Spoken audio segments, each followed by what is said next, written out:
The protests are not just about this death, but the protests about systemic racism within policing. It definitely is not only a French problem. Hello and welcome to Euractiv's Beyond the Byline podcast. I am Evi Chiori, and this week we're looking at police violence, the clashes in France, and why Reporters Without Borders wants journalists to train before covering protests like the one in France.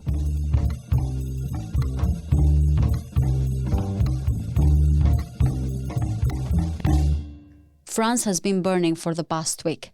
Clashes between the protesters that took the streets after a 17-year-old teenager named Nahel Merzouk was shot by the police after he was pulled over for breaking traffic rules have become a daily phenomenon. French President Emmanuel Macron called the death of the teenager inexplicable and inexcusable. But the rage continues and protesters are asking for justice. But they're not only protesting and asking justice for Nahel. The reason behind the protests is a complex one, rooted in the country's history and connected to racism. But why is this wave of violence engulfing France? The death of Nahel is not just one death. This is systematic. It is endemic of French policing.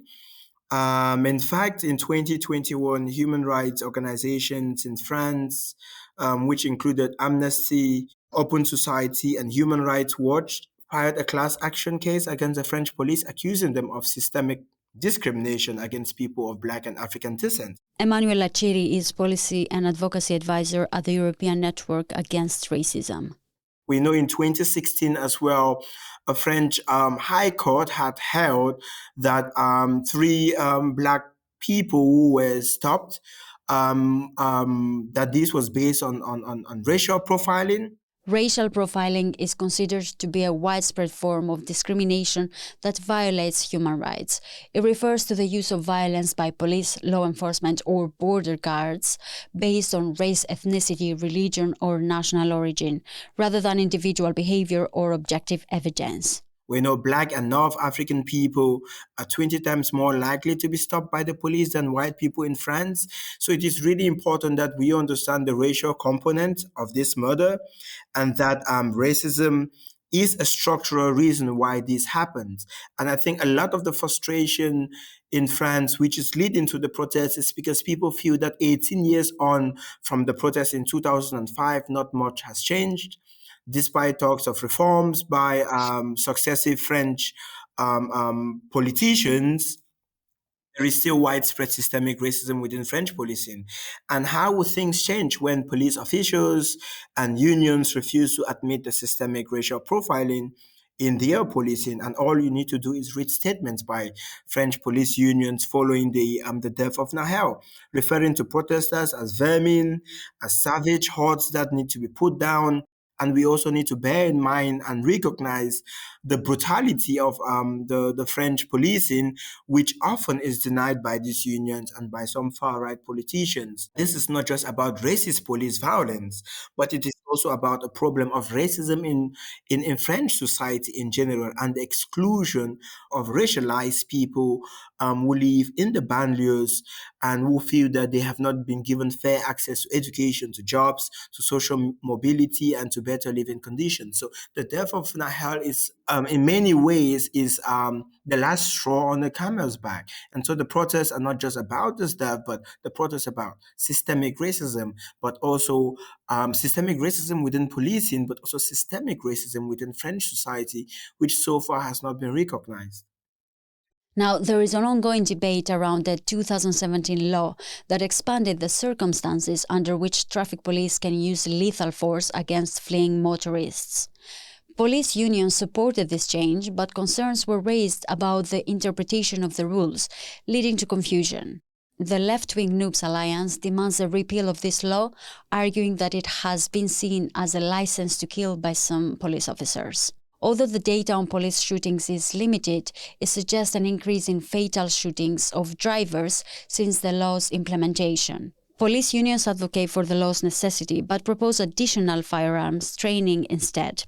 We call for a rethinking, a reimagination of how policing should be done. Because if we rethink policing from a bottoms-up approach, which actually serves community needs rather than trying just to suppress violence, many attempts at the reformation of policing in France, but also in other European countries and globally, has not led to anything different.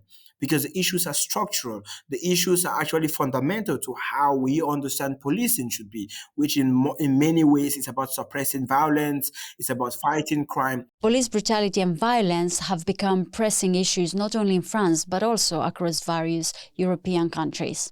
A 2021 research report by the European Network Against Racism highlighted instances of police violence in countries such as Belgium, Sweden, Bulgaria, Croatia, Greece, and others. We do a comparative analysis of policing in different European countries as well. And we see the systematic racial profiling. We see the systematic targeting of racialized communities, Roma, Sinti, Blacks, people from the Middle East, Muslims. So it is actually a problem which is endemic in policing in Europe, but as well globally as well. We've seen what has been happening in the United States. We've seen what happens in many countries in Africa as well. So that's why we really need to rethink how policing is done, because globally, policing is seen almost as just a suppression of crime. And in many ways, it is an extension of state violence. Additionally, the situation has sparked clashes between protesters and far-right supporters, with migration being blamed by some for the current unrest. This is not surprising. Immigrants are blamed for everything, including the economic recession. Whenever there is a problem in Europe in any way, it's always a fault of migrants. People say this is what happens when you open your borders. But I think it's very important that we put this into context, especially what is happening in France, because the vast majority of those who are protesting in France today are French citizens and were born as French citizens. These are oftentimes the children of immigrants which the French government brought into France in the 60s, 70s, and 80s to work in the coal mines, to work in industry, and to rebuild France. But these immigrants were never properly included into French society. Rather, they were isolated in the banlieues. And today, their children and their grandchildren still feel the disaffection that their parents and grandparents felt. They feel abandoned. They feel left behind by the French government. They feel that the French government has not done anything for those of them who live in the suburbs to bring them out of poverty, to give them access to education, to give them access to social mobility, to give them access to jobs, to give them access to better living conditions. And rather than invest in social infrastructures, the people who are protesting today, or at least the vast majority of people who are protesting today, actually feel that the French state has rather invested in policing the banlieue, which has led to a lot of insecurity because many of the protesters don't feel safe in the banlieues. We at ENA, for example, we say the issue is more systematic, and this is a failure of inclusion and not integration. We really move away from the rhetoric of integration, because integration means bringing someone or a group of people into a system that already exists. Basically, integration is about assimilation,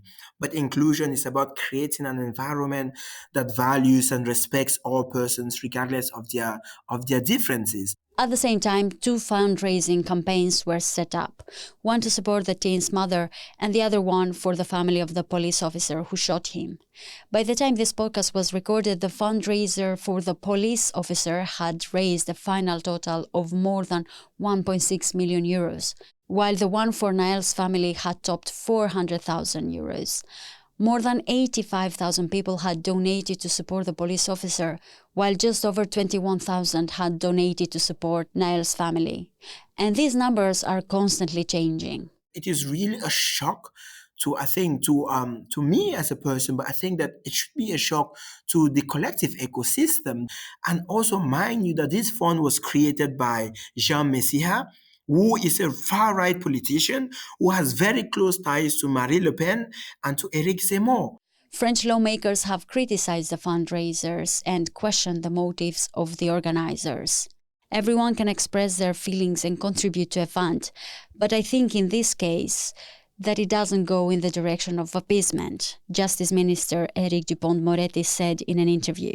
Despite the criticism, host's website GoFundMe refused to remove the campaign, supporting that it fulfills all the requirements and follows the website's policy. I want to believe, maybe idealistically, maybe from my sense of utopic, which of course is also a reason why I am an advocate today, that this does not represent the majority of French society. But the evidence that we have so far is very concerning. And I think it speaks to the huge divide within French society. As we navigate this multifaceted situation, we must consider how it can be approached from both social and institutional perspectives. Was there a better way to address the issue at hand? The first thing that needs to be done is that policymakers need to listen to the protesters and the communities.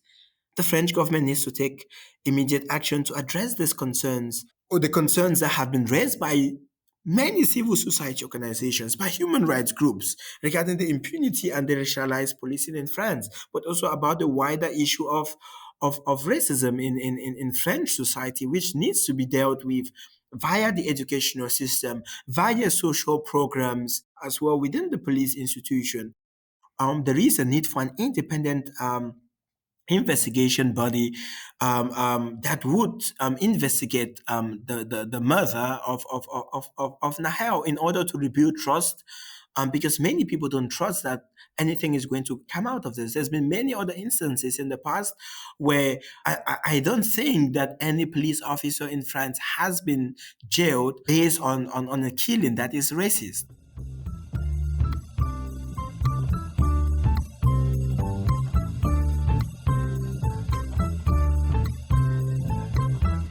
You're listening to Euractiv's Beyond the Byline podcast. Subscribe to our podcast newsletter on euractiv.com/newsletters.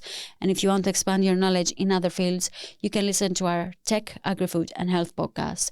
And if you have any comments or ideas, you can drop a line at podcast@euractiv.com.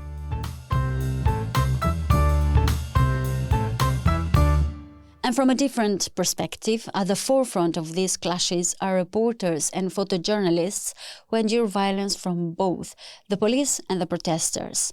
So what are the trends noted by Reporters Without Borders? Why are journalists confronted with so much hate?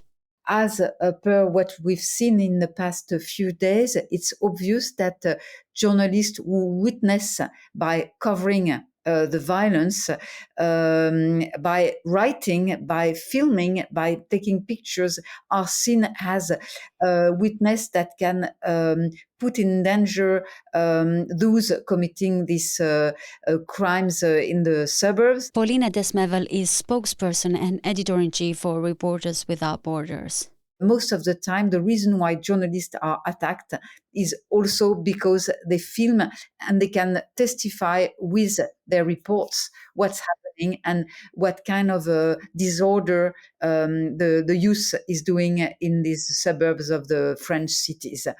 What we see at Reporters Without Borders is, of course, a sort of increase of violence against journalists.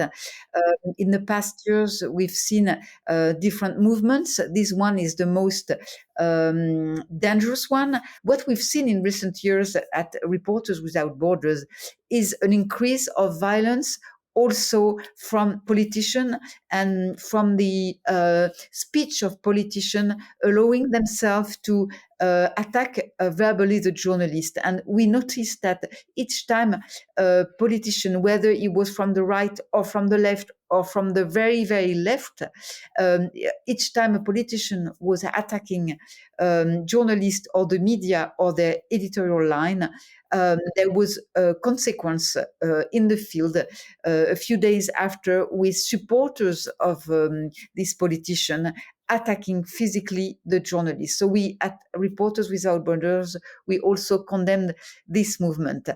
Reporters Without Borders has established a hotline for all the journalists and photojournalists covering the clashes in France to provide support to journalists in distress. The hotline has never existed in this form, but it's the DNA of the Reporters Without Borders to react quickly and to set up very, very urgent solution and response when journalists need. So this was absolutely needed for these events. We have received a number of calls on this hotline over the weekend. We have received, on the one hand, testimonies of journalists who had their gear stolen or who were threatened.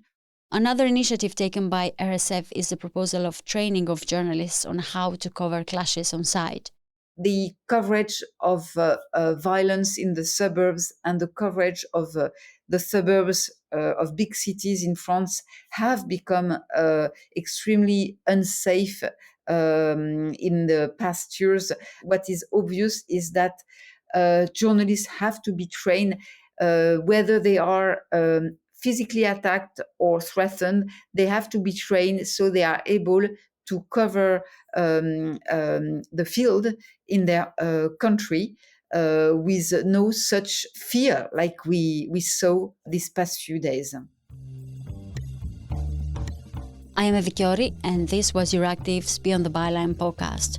Visit Euractiv to stay on top of the latest news, and if you haven't subscribed to the podcast, you can do so on your favorite podcasting app. This episode was produced by myself with the help of Annie Jobs. Thank you for tuning in, and until next week.